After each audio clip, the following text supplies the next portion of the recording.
नमस्कार, आप देख रहे हैं एनबीसी हिंदी में हूँ आपके साथ Shamli Katyay. Jaunpur Miss India runner up रही दीक्षा सिंह ने रविवार को जिला पंचायत सदस्य पद के लिए नामांकन किया। उन्होंने वार्ड संख्या 26 से निर्दलीय प्रत्याशी के रूप में नामांकन किया। उन्होंने अपना पर्चा कलेक्टर CRO कोर्ट में दाखिल किया। इससे पूर्व दीक्षा ने मां शीतला चौकिया धाम पहुंच गई। बीच में पूजा अर्चना कर आशीर्वाद प्राप्त कर नामांकन करने भी पहुंची थी। वो गोवा के उद्योगपति जितेंद्र सिंह की पुत्री हैं। दीक्षा सिंह वर्ष 2015 के फेमिना मिस इंडिया की रनर अप रही हैं। इसके अलावा वो कई फिल्मों व बड़े विज्ञापनों में काम कर चुकी हैं।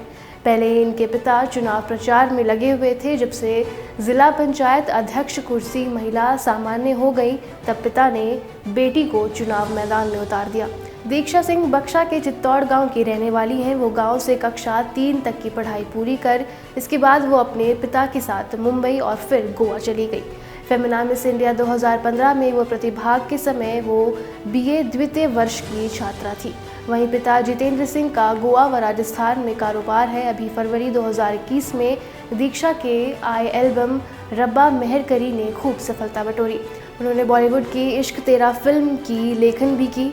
उनकी हाल ही में बड़े बैनर की वेब सीरीज फिल्म भी आ रही है। दीक्षा सिंह ने बताया कि वो कॉलेज के समय से ही प्रतियोगिताओं और राजनीतिक डिबेट में प्रतिभाग करती रही हैं और वो हमेशा गांव में समय समय पर आती रहीं। गांव आने पर देखा कि आज भी गोवा मुंबई की तर्ज पर जिला विकास से कोसों दूर है। वो पंचायत चुनाव में कुछ बदलाव की सोच से आई हैं।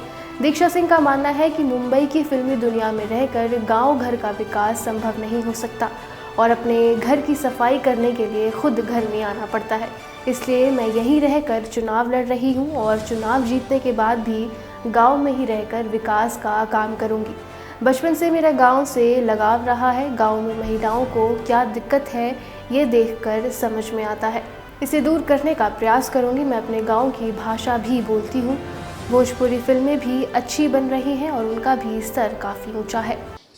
सर बॉलीवुड से तो मैं जुड़ी हुई ही थी, बट गांव ही मेरा घर है और गांव तो हमेशा से ही मतलब मुझे आना पसंद रहा ही है, क्योंकि ये एक जो गांव में रहने का एहसास होता है ना, वो आप कभी भूल नहीं सकते अगर आप गांव से हो तो। कितना टिपिकल है जनता के बीच में जाना, क्योंकि आप AC में रही हैं, फिर गांव में तपीस धूप, तो कैसा टिपिकल काम है। दोनों अलग अलग क्षेत्र हैं। ये बात तो आप सही कह रहे हैं कि वैसे तो जिस तरह की मेरी फील्ड है, मेरी लाइन है, उसमें हम धूप में नहीं निकलते हैं, बाहर नहीं जाते हैं, तो और ज़्यादा ख्याल रखते हैं, डाइट फॉलो करते हैं, जो मैं करती हूँ।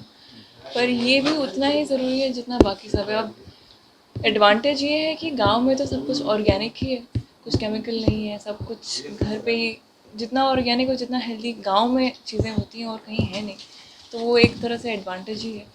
और जहाँ तक धूप में घूमने की बात है, वो तो अब मेहनत करनी ही पड़ेगी, क्योंकि अब कुछ बदलाव लाना है तो चल कर ही लाना पड़ेगा। कितना चैलेंजिंग मानती है राजनीति? सर चैलेंजिंग तो बॉलीवुड भी था, लेकिन वो भी हो गया, अभी भी हो ही जाएगा। महिलाओं के लिए आप बात करती हैं कि उनको स्कूल में समस्या होती है, तो उस पर कैसे काम करें? सर सबसे पहले तो मैं महिलाओं को, जहाँ तक मुझे लगता है, महिलाओं को अभी पता भी नहीं है कि महिलाएं क्या क्या कर सकती हैं, किस तरह की एम्प्लॉयमेंट। जैसे यूपी की इन जनरल एम्प्लॉयमेंट रेट, चाहे वो आदमी हो या औरत हो, काफ़ी कम है। और मैं तो निकल गई क्योंकि मैं शहर चली गई। ऐसा एडवांटेज सबको नहीं मिला है, तो वो एडवांटेज सबको देना ज़रूरी है, क्योंकि अगर मैं शहर नहीं गई होती तो मैं भी यहीं होती, किसी गांव में किसी गली में घूम रही होती, और शायद मेरी ज़िंदगी में कुछ फ़र्क नहीं पड़ा होता, या फिर मैंने ऐसी दुनिया देखी नहीं होती, या मैं इतना दूर आई ना होती। क्या परिजन का अच्छा है आपको चुनाव लड़े, उनका सहयोग है चुनाव लड़ने? सॉरी, क्या परिजन आपके चाहते हैं कि आप बॉलीवुड के अलावा यहाँ भी राजनीति में काम करें? क्या कहते हैं, आपके पिताजी भी काम करें, चुनाव लड़ना चाह रहे हैं, तो ऐसे में? जी मैं तो एक तरफ से खुश हूँ कि पिताश्री नहीं लड़ पाए। मतलब वो बहुत ही अच्छे हैं और काफ़ी टाइम से अपना योगदान दे रहे हैं, अच्छा ही कर रहे हैं उन्होंने। बल्कि हम एक ऐसे घर में रहे हैं जहाँ पर टॉयलेट बाथरूम की सुविधा नहीं होती थी। मुझे याद है कि बचपन में हम जंगल में जाया करते थे, सरपत में जाया करते थे, हमारी औरतें लाइन लगा के लैंटर्न लेके साथ में जाया करती थी। वो जो पिक्चर बनी थी टॉयलेट एक प्रेम का था, वो पूरे हमारे गाँव की ही कहानी तो एक तरह से है। फ़र्क ये कि हमारे पिताश्री ने अच्छा किया, सुविधाएं बढ़ाई, अच्छा कर दिया लोगों के लिए, अपनी औरतों के लिए, बट बाकी लोग ऐसा नहीं कर पाए। तो किसी का तो फ़र्ज़ बनता है कि बाकी लोगों की ज़िंदगी सुधारें। समाज सेवा वहाँ रखने की सकती थी, बॉलीवुड में रहते हुए समाज सेवा गाँव की जो अब सोची आपने करने की चुनाव के जरिए, क्या वहाँ रख संभव नहीं था ये? वहाँ रह के मतलब बॉलीवुड में रह के? हाँ, वहाँ से जो भी गाँव के लिए संभव हो सकता था। ये तो हो गया कि घर में सफाई करनी है और घर से दूर हो, तो अब घर में काम करना है तो घर तो आना ही पड़ेगा उसके लिए। तो यहाँ ये चुनाव जीतने के बाद क्या रुकेंगी फिर निकल जाएंगे? तो रुकना तो पड़ेगा ही। अब लोगों ने इतना भरोसा दिया होगा, इतनी मेहनत करी होगी, हमने खुद इतनी मेहनत करी है, तो ऐसे कैसे निकल जाए। गाँव में प्रचार के लिए करते हैं तो लोगों को क्या रुझान रहता है? लोगों को एक्चुअली बहुत खुशी होती है, उन्हें बहुत अच्छा लगता है, जो मुझे भी नहीं लगा था कि उन्हें ऐसी खुशी होगी। लोगों को बहुत अच्छा लगता है कि मेरी जैसी, वो चाहते हैं कि उनकी लड़कियां भी आगे बढ़ें, उनकी लड़कियां भी अच्छा करें, और सब बहुत खुश होते हैं। और मुझे भी इस बात की खुशी होती है कि वो सामने से आगे बढ़ना चाहते हैं। मैं ज़बरदस्ती किसी को नहीं कह रही हूँ कि आप महिला हो, आपको बाहर जाने की ज़रूरत है, आपको स्कूल में पढ़ने की ज़रूरत है, नहीं, वो खुद करना चाहते हैं। बट यही है कि किसी को उंगली पकड़ कर बाहर निकालना। भोजपुरी से कितना लगाव है?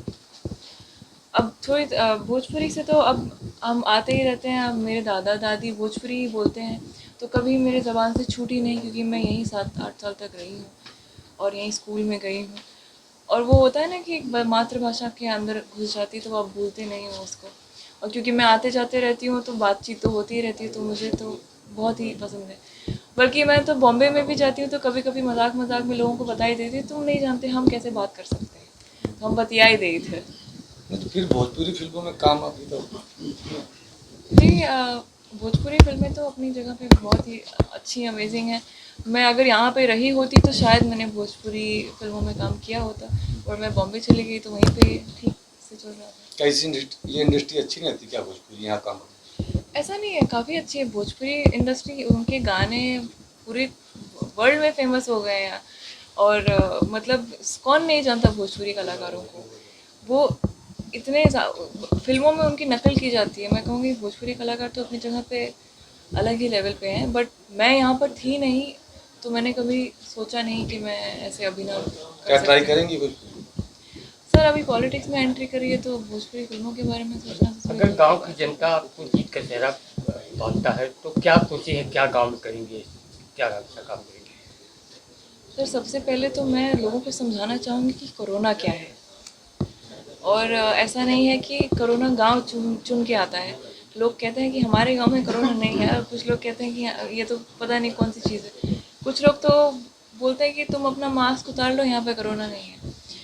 तो लोगों को ये समझना ज़रूरी है कि ये जो समय चल रहा है ये बहुत ही ज़्यादा मुश्किल है, और इससे भी ज़्यादा मुश्किल हो सकता है अगर वो ये सिंपल सी बात ना समझे कि हम मास्क या सोशल डिस्टेंसिंग इसलिए नहीं फॉलो कर रहे हैं क्योंकि हमें कराया जा रहा है। हम इसलिए कर रहे हैं कि हो सकता है कि आपकी वजह से अनजाने में किसी और को हो जाए, किसी और का नुकसान हो जाए। वैसे तो हमारे गांव वाले की इम्यूनिटी बहुत अच्छी है, किसी को कुछ हुआ नहीं है, सब एकदम ठीक है, बट फिर भी कुछ चीज़ें कभी कभी दूसरों के लिए करना ज़रूरी होता है। NBC हिंदी उत्तर प्रदेश पंचायत चुनाव से जुड़ी हर बड़ी अपडेट आप तक लगातार पहुंचाता रहेगा। देश और दुनिया की तमाम बड़ी खबरों के लिए देखते रहिए NBC हिंदी। खबरों को लाइक, शेयर और चैनल को सब्सक्राइब करना ना भूलें।